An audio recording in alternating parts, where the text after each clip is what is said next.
Gloria a Dios. Buenas noches, hermanos, que el Señor les bendiga.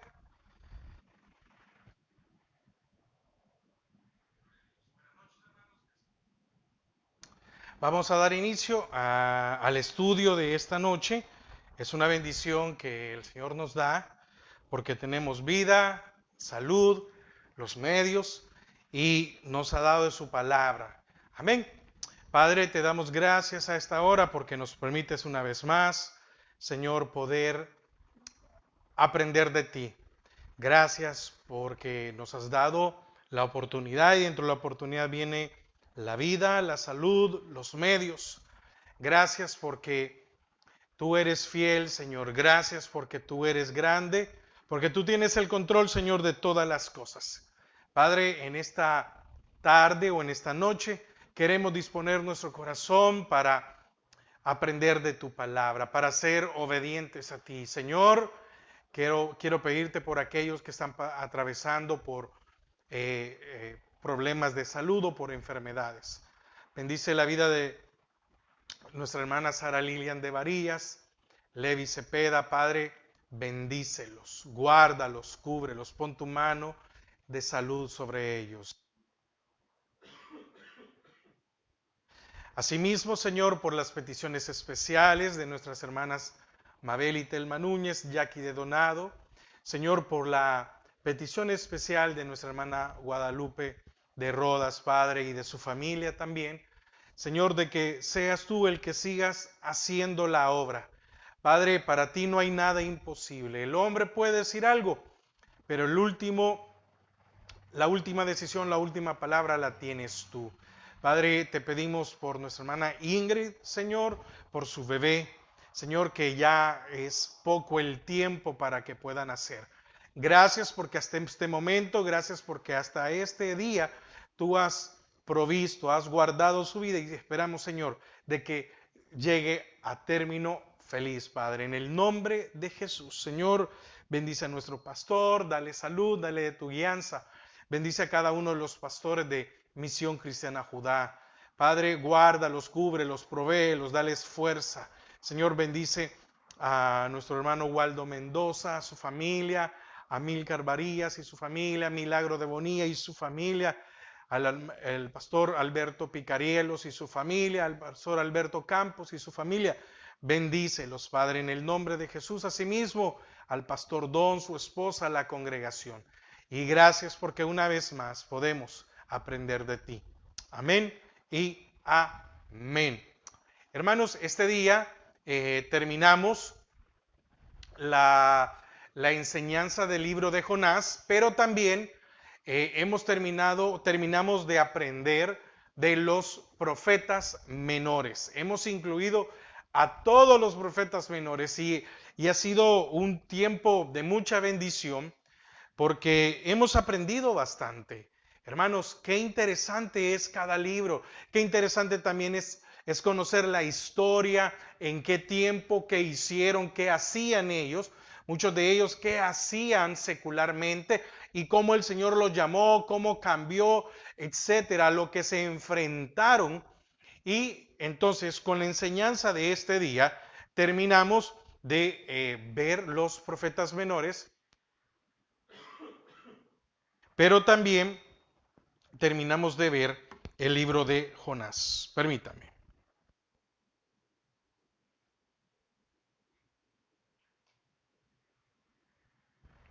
Amén.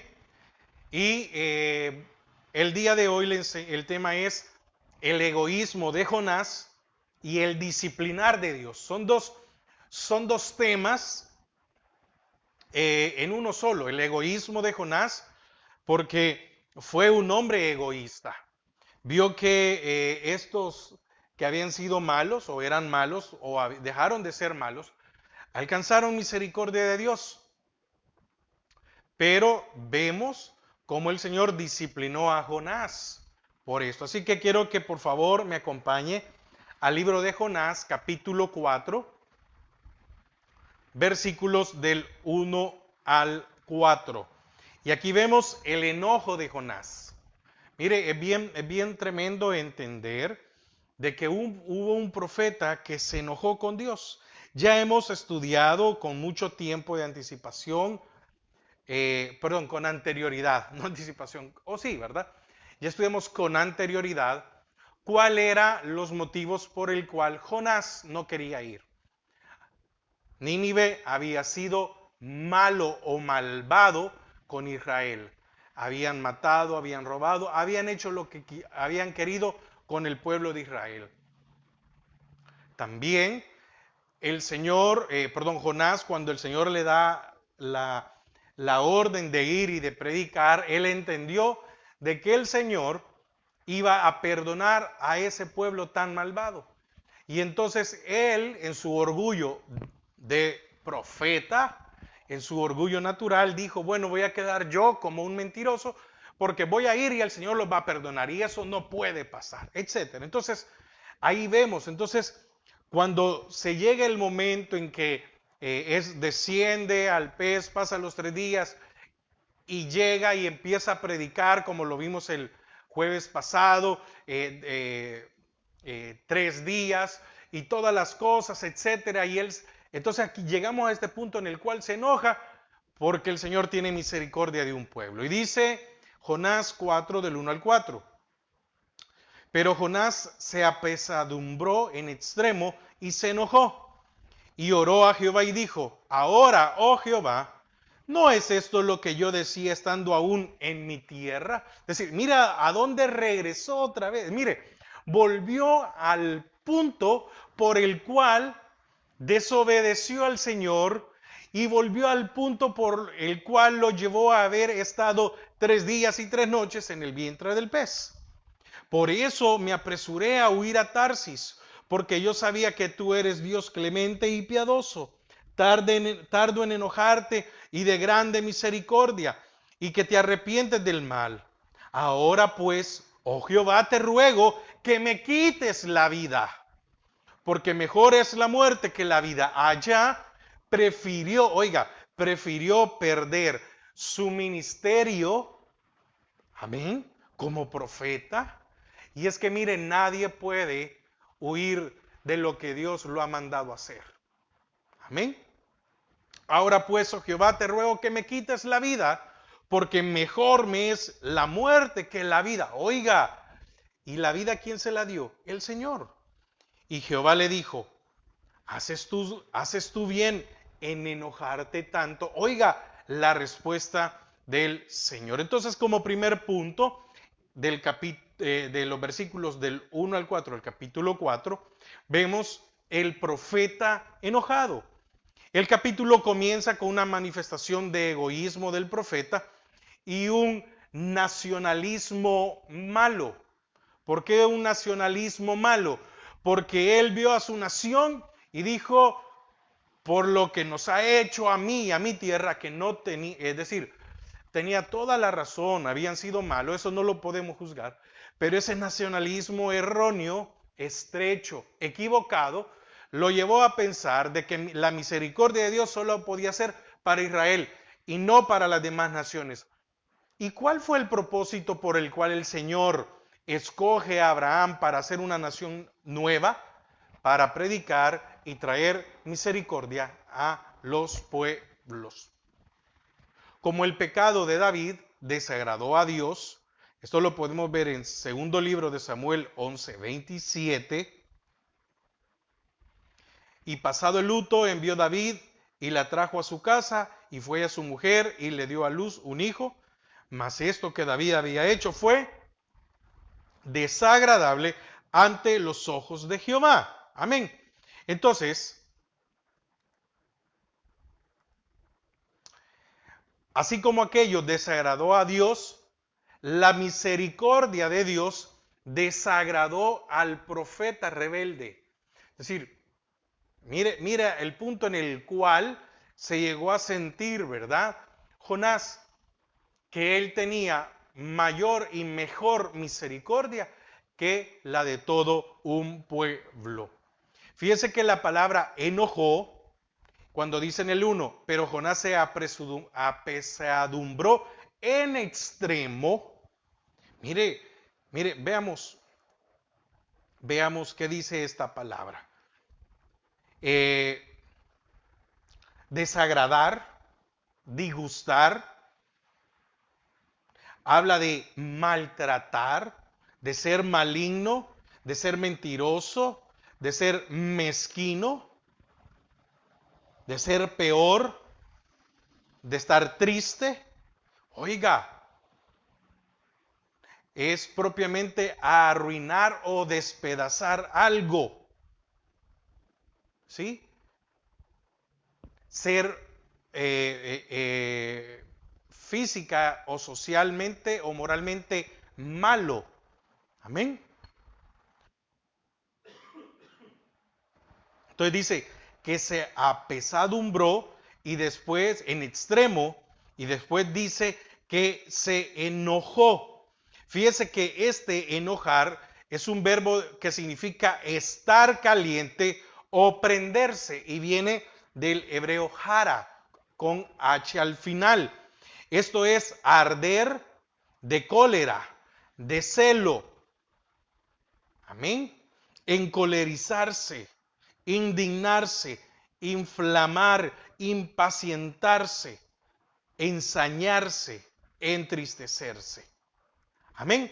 Entonces, oiga, el enojo era como fuego dentro de Jonás. Mire qué interesante entender esto. La palabra enojo quiere decir que él se enojó porque Dios estaba haciendo misericordia con aquel que había sido malo. No aquel pueblo. Entonces, al fin Jonás reconoce el motivo de su intento de huir de la presencia de Dios. Por eso me apresuré a huir a Tarsis, porque yo sé que tú eres bueno.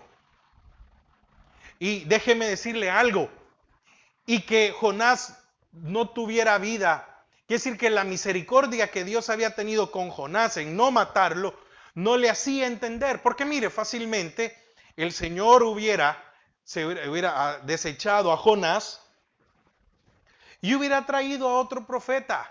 Pero el Señor le estaba dando una lección a Jonás y decirle, yo te he perdonado. ¿Verdad que cuando estuviste adentro del pez, clamaste por misericordia?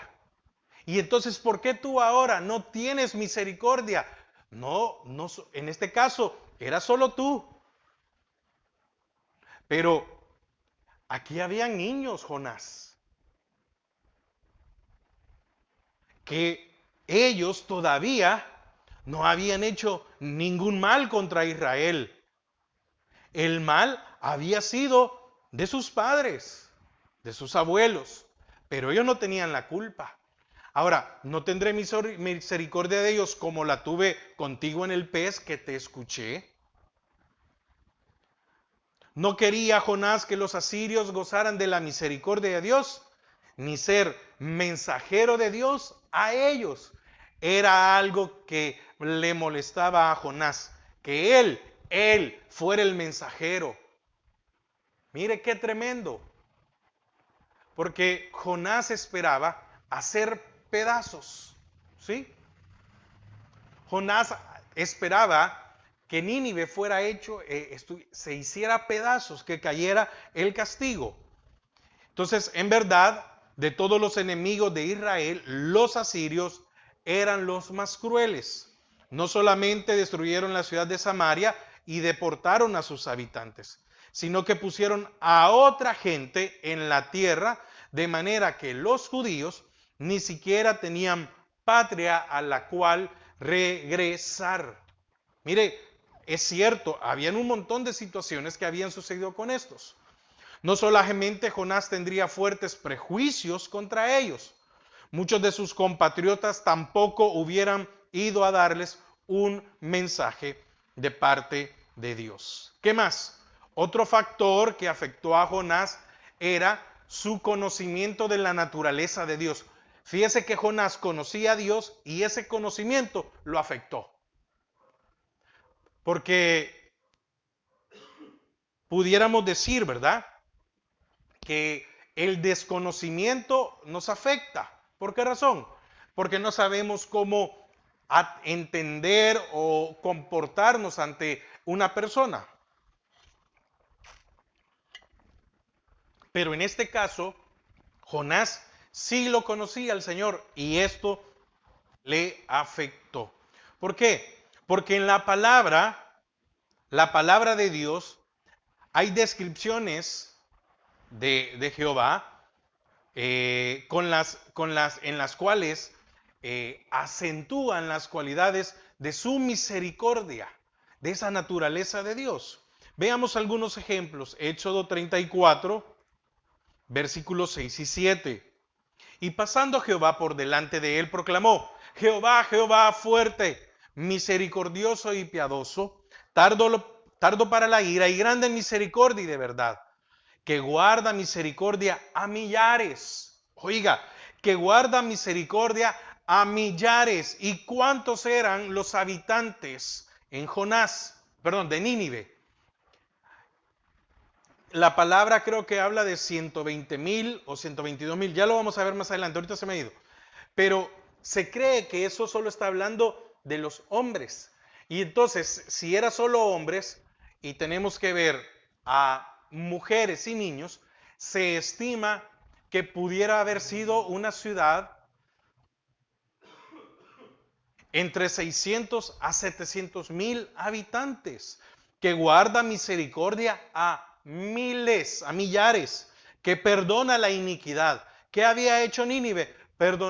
Había hecho iniquidad ante el Señor, la rebelión y el pecado, y que de ningún modo tendrá por inocente al malvado, que visita la iniquidad de los padres sobre los hijos y sobre los hijos de los hijos hasta la tercera y cuarta generación.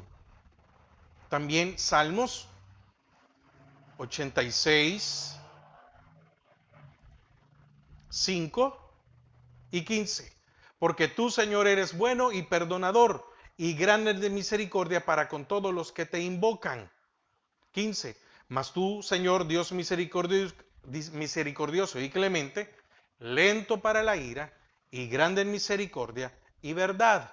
Salmo 103, 8. Misericordioso y clemente es Jehová, lento para la ira y grande en misericordia. Joel. ¿Por qué estoy leyendo algunas citas que parecían repetitivas? Para que nos demos cuenta que la misericordia de Dios está plasmado en la palabra. Joel 2:13. Rasgad vuestro corazón y no vuestros vestidos. Convertíos a Jehová vuestro Dios, porque misericordioso es y clemente, tardo para la ira y grande en misericordia, y que se duele del castigo. Amén. Entonces, Dios es clemente, porque muestra su favor a los justos y a los injustos. Es compasivo porque tiene un amor benévolo para toda la humanidad. Si el Señor no diera la oportunidad a los injustos, usted y yo no fuéramos salvos. De hecho, Él no hubiera venido a la tierra. Pero hay algo más sorprendente.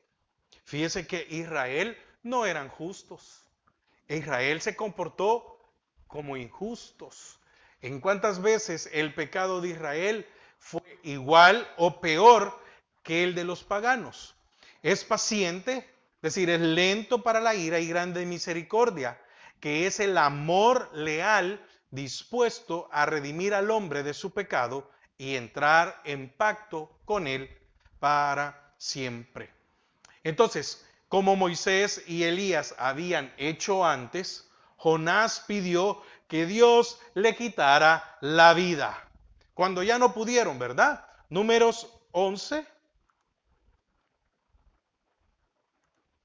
del 10 en adelante.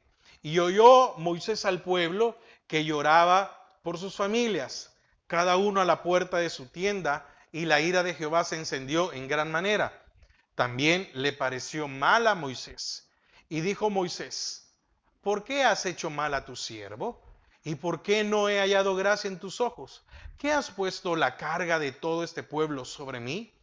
Concebí yo a este pueblo, lo engendré para que me digas: llévalo en tu seno como lleva la cría el que mama a la tierra de la cual juraste sus padres. ¿Dónde conseguiré yo carne para dar a este pueblo? Porque lloran a mí diciendo: danos carne para que comamos. No puedo yo solo soportar a todo este pueblo que me es pesado en demasía.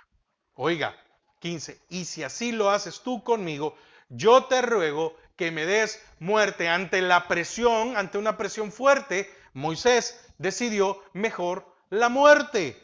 Si he hallado gracia en tus ojos y que yo no vea mi mal. Ejemplo también, primer libro de Reyes con Elías, primer libro de Reyes 19:4. Y él se fue por el desierto de un día de camino y vino y se sentó debajo de un enebro y deseando morirse. ¿Qué deseó Jonás? Morirse. ¿Qué deseó Elías? Morirse. ¿Qué deseó Moisés? Morirse ante una situación difícil. Dijo, basta ya, oh Jehová, quítame la vida, pues no soy yo mejor que mis padres. Entonces, ¿qué podemos ver de todo esto? Es triste ver una oración tan distinta de su oración del capítulo 2. Amén. Porque en el capítulo 2, ¿verdad?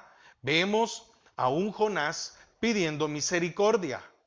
Viendo al viejo Jonás del capítulo 1, podemos ver que obedeció el mandamiento de Dios porque sabía que no se puede huir de la presencia de Dios, pero quería morirse antes de ver la salvación de los asirios. Y en el 4:4 le dice, y Jehová le dijo, ¿haces tú bien en enojarte tanto? Fíjese que el Señor, por medio de su palabra, podemos ver que dice tanto, es decir, el enojo, como lo vimos, ¿verdad? Hace un momento, era tan grande.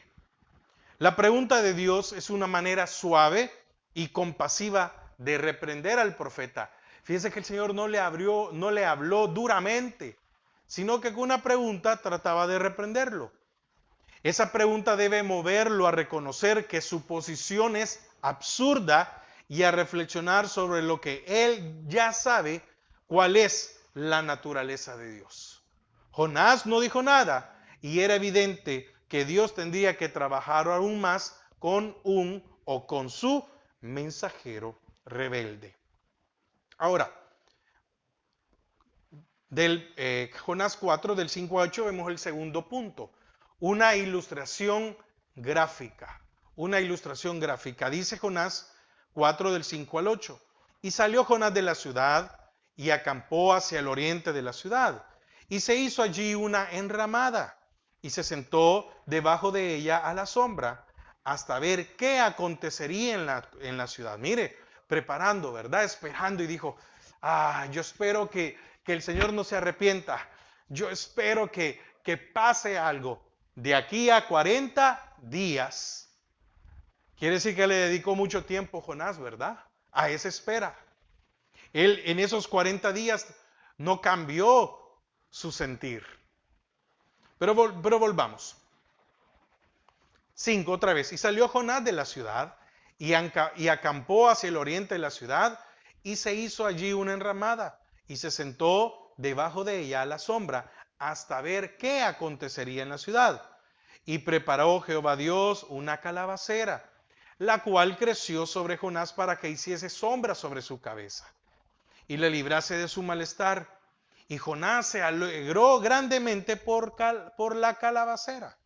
Pero al venir el alba al día siguiente, Dios preparó un gusano, el cual hirió a la calabacera y se secó. Y aconteció que al salir el sol, preparó Dios un recio viento solano, y el sol hirió a Jonás en la cabeza, y se desmayaba, y deseaba la muerte, diciendo, mejor sería para mí la muerte que la vida. Amén. Fíjese que Jonás era una persona muy terca, porque ya el Señor lo había reprendido, ya el Señor lo había en cierta manera castigado y él seguía enojado. Lo llevó a la profundidad en el vientre de un pez y seguía en la misma condición. Entonces es posible que él haya interpretado la pregunta de Dios como si ésta significara que Dios no estaba engañado por el arrepentimiento falso de la gente. Quiere decir que él creía que con la pregunta Dios se había dado cuenta que el arrepentimiento de Nínive había sido totalmente falso y que después de los 40 días la destrucción efectivamente caería sobre Nínive.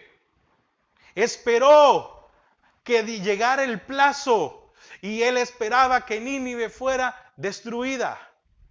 Hizo una enramada semejante a la que los judíos hicieron para celebrar la fiesta de los tabernáculos. Ahora, ¿se puede imaginar el efecto psicológico sobre la gente de Nínive al ver al profeta de las malas noticias esperando sobre una loma para ver los resultados de su profecía?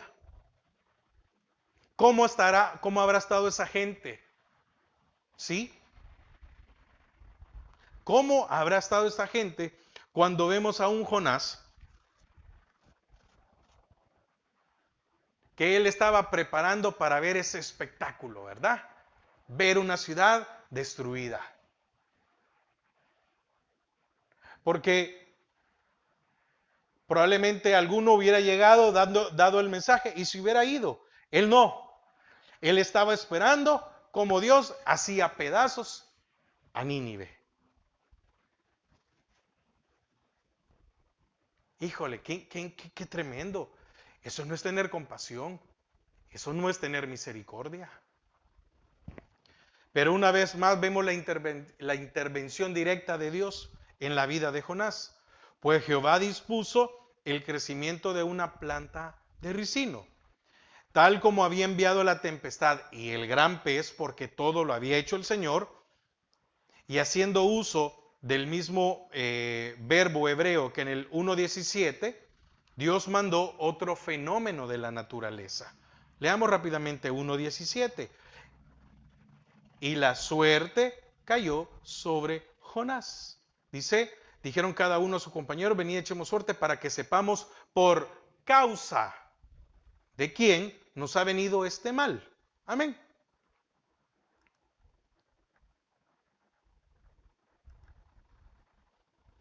Entonces Dios mandó otro fenómeno de la naturaleza. Se ve que Jonás no era un buen constructor, puesto que su enramada no le dio toda la sombra que necesitaba para refugiarse del sol del Medio Oriente. El ricino, hay que ver algo, el ricino se distingue por sus hojas anchas y su rápido crecimiento. De nuevo vemos una nota en el cual vemos una actitud, ¿verdad?, del profeta. Jonás se pone muy contento por la planta que hace su tiempo de espera más cómodo, ¿sí? Entonces dice, y preparó Jehová Dios, así como preparó una tormenta, así como envió al gran pez, y preparó Jehová Dios una calabacera, la cual creció sobre Jonás para que hiciese sombra sobre su cabeza y le librase de su malestar. Vemos a un Dios que tiene misericordia y tiene compasión de Jonás a pesar de su condición, a pesar de su actitud, porque Jonás estaba enojado. Y entonces viene el Señor, porque era misericordioso, mire, y qué increíble, ¿verdad? Entonces, en esa actitud de Jonás, viene el Señor y le hace una calabacera para que se calmara, pues. Es como que alguien estuviera por el calor desesperado y viene alguien y va y le trae una botella de agua. Y le pone algo para que haya sombra o le pone un ventilador y le dice, mire, aquí se va a sentir mejor. Pero nada de eso hizo que la actitud de Jonás cambiara. Parece que poner más valor sobre las cosas que sobre las personas, especialmente la gente de Nínive. Fue más importante para Jonás esa calabacera que la gente de Nínive. Y entonces su felicidad duró poco, porque después de 24 horas Dios dispuso, oiga, 4:7, pero al venir el alba del día siguiente, Dios preparó un gusano el cual hirió la calabacera y se secó.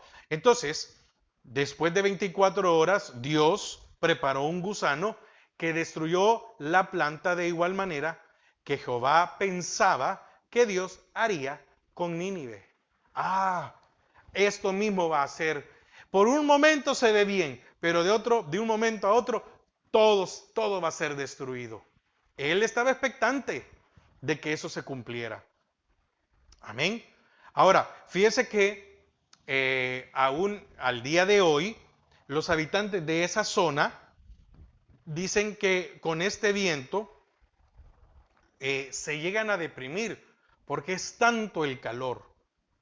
Amén.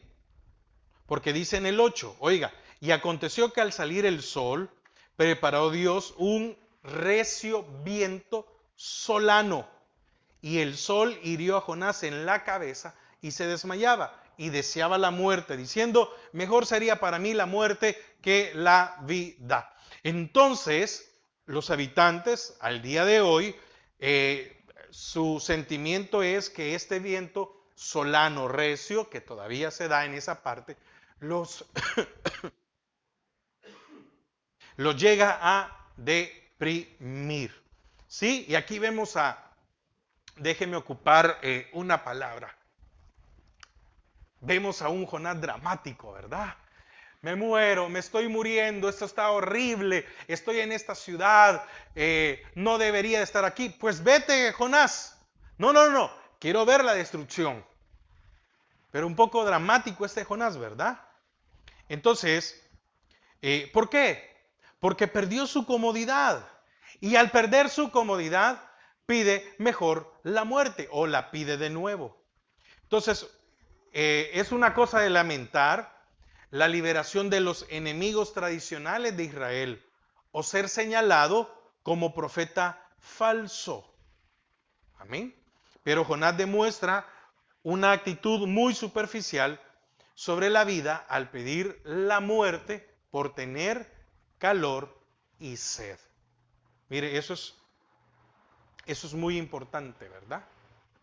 Entonces vemos aquí a uno que, mire, en otras palabras, Jonás estaba haciendo un berrinche. Y el Señor le dice, Jonás, ¿es necesario que hagas un berrinche? Jonás, ¿es necesario que te comportes así? Jonás, ya eres un adulto. Jonás, no eres un niño. Y vemos ahora, el tercer punto es la aplicación de esta ilustración. 4, Jonás 4 del 9 al 11. Entonces dijo Dios a Jonás, ¿tanto te enojas por la calabacera? Y él respondió, mucho me enojo hasta la muerte. Y dijo Jehová, tuviste tu lástima de la calabacera, en la cual no trabajaste, ni tú la hiciste crecer, que en espacio de una noche nació, y en espacio de otra noche pereció. Para esa comodidad que tuviste, tú no hiciste nada, yo lo hice. Ahora viene el Señor y termina el capítulo 4 con una pregunta. Con una pregunta que nos debería hacer reflexionar. ¿Y no tendré yo piedad de Nínive? Es decir, tú no tuviste, te enojaste por algo que era perecedero. Te enojaste por algo que tú no hiciste. Y a estos que yo los hice, no tendré yo de ellos misericordia. Y dice, ¿y no tendré yo piedad de Nínive? Aquella gran ciudad donde hay más de 120,000 personas que no saben discernir entre su mano derecha y su mano izquierda, y muchos animales. Entonces, otra vez Dios hace la misma pregunta del versículo 4, pero esta vez con referencia a la planta. Amén. Por su respuesta, Jonás nos demuestra que había falta de madurez. Entonces, un egoísmo excesivo siempre procede de la falta de madurez. Dios le demuestra que su actitud es totalmente absurda. Fíjese que Jonás se desespera por la pérdida de una planta que ni él sembró ni él cultivó. ¿Cuánto más debe pensar Dios en miles de personas que Él ha creado a su imagen y semejanza? Se ve a Jonás como una persona muy impulsiva, con muchos prejuicios, y ahora con su escala de valores totalmente confundida. Él deseaba que la planta o la calabacera no hubiera muerto, pero no pensó de la misma manera con respecto a los ninivitas. Quiere decir que para Jonás la calabacera tenía más valor que los ninivitas. Mire a dónde llegó ese egoísmo, esa inmadurez. Fíjese que la expresión de más de 120,000 personas que no distinguen su mano derecha de su mano izquierda ha sido interpretada con el significado que, además de los adultos, había esta cantidad de niños demasiado pequeños para tener criterio moral. No estaba hablando, se ha llegado a interpretar, que no se estaba hablando de los adultos, sino que le está diciendo, Jonás, hay 120,000. Quiere decir que el Señor sabía lo que había en Nínive. Y le dice Jonás, hay 120,000 niños que no tienen la capacidad todavía de decidir. Hay 120,000 niños que ellos no han hecho nada contra Israel. Y estos niños que no han hecho nada, los debo yo de destruir. Si era así, la población total pudiera haber sido más de 600,000, entre 600,000 o 700,000, que no sería imposible si uno tomara en cuenta las muchas poblaciones alrededor del centro de la ciudad. No obstante, la cifra podría hacer referencia a los que no habían recibido la instrucción moral que Dios mandó a Israel compartir con las naciones, como lo dice Génesis 12:3. Bendeciré a los que te bendijeren y maldeciré a los que te maldijeren. Estos niños todavía no habían ni bendecido ni maldecido a Israel. Entonces, el Señor tenía misericordia de estos niños. ¿O no lo dijo a él? Dejad que los niños vengan a mí, porque de ellos es el reino de los cielos. No, hermano, solo se refería a los niños de Israel. No, hermanos, no es así. Porque si usted es padre y tiene un niño, ¿acaso de él no es el reino de los cielos? Sí, y entonces ¿por qué excluimos a estos niños ninivitas? La lección de la ilustración es bien clara. El Señor de toda la tierra ama a toda su creación, incluso a los animales, porque termina. Y muchos animales. Para los hebreos en la época del Antiguo Testamento era una conclusión muy revolucionaria, si podemos hablar de esta manera. ¿Por qué? Si el Señor de Israel es también el Dios de Nínive, ¿dónde están nuestros privilegios? Es decir, nosotros somos el pueblo escogido, no ellos. Entonces nosotros tenemos que tener más privilegio que ellos. Ahora, también para los israelitas podían decir, tenemos que compartir el amor de Dios y el cuidado de Dios con gente de todas las naciones. Como está escrito aquí en este libro, hay un poco de Jonás, ¿verdad? En el corazón de cada uno de nosotros, que muchas veces podemos llegar a engañarnos con nuestros prejuicios y contradicciones inválidas. Podemos llegar a decir, ve, este pecador o esta pecadora no merece el amor de Dios. ¿Por qué? Amén. Entonces, como una de las parábolas del Señor Jesús, el libro termina de repente, ¿verdad? Porque así eran las parábolas del Señor. Entonces, Después le preguntaron, pero algunos no entienden.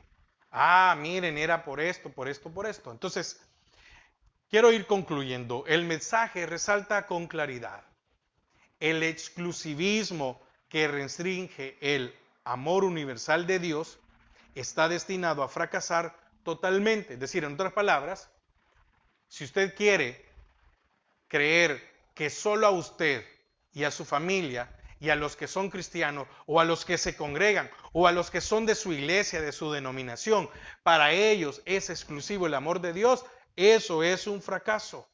Porque el amor y su misericordia se extienden a cada persona sobre la tierra. Entonces, amor y misericordia de Dios no es exclusivo de aquel que se congrega, de aquel que quiere cumplir con su palabra y aquel que busca agradar a Dios, sabe que es para todos.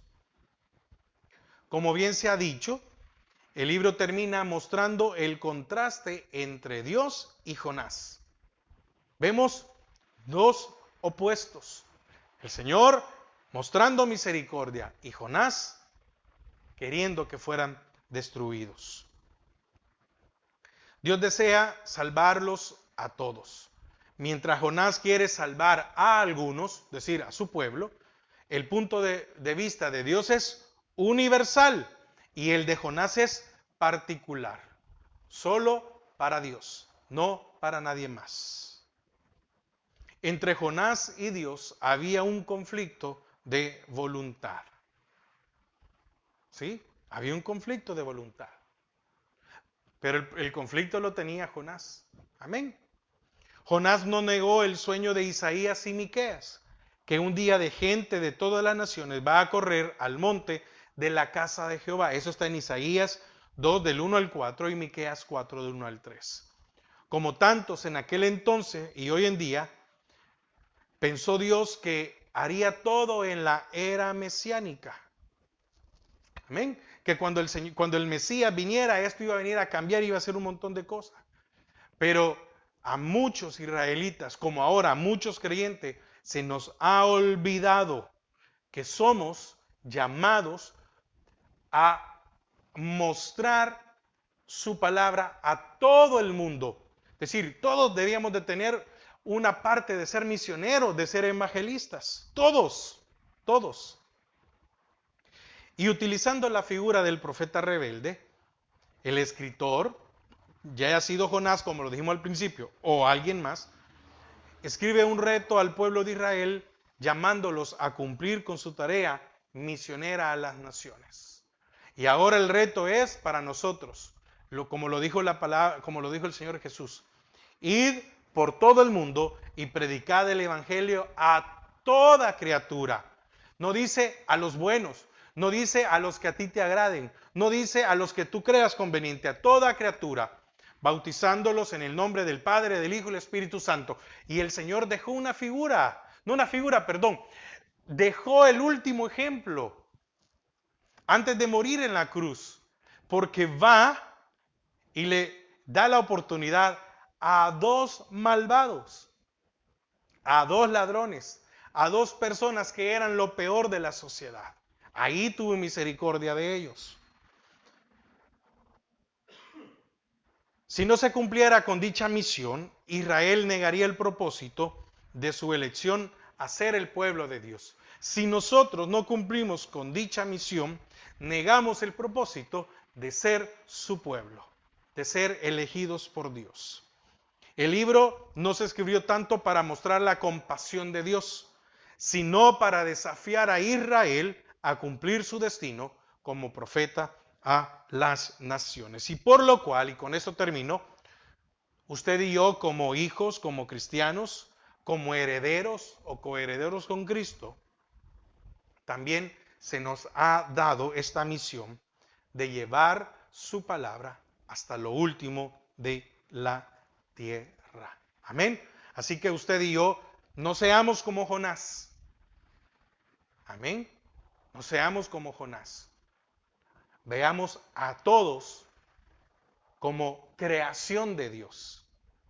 Y esa creación de Dios puede convertirse en hijos de Dios, que son dos cosas muy diferentes. Todos somos creación. No todos somos hijos, pero ahora nuestro deber es que aquellos que son creación de Dios se vuelvan hijos de Dios. Necesitamos llevar su palabra. Nosotros no debemos de decidir quién tiene y quién no debe de recibir misericordia. Amén. Padre, te damos gracias a esta hora. Gracias, Padre, por tu palabra.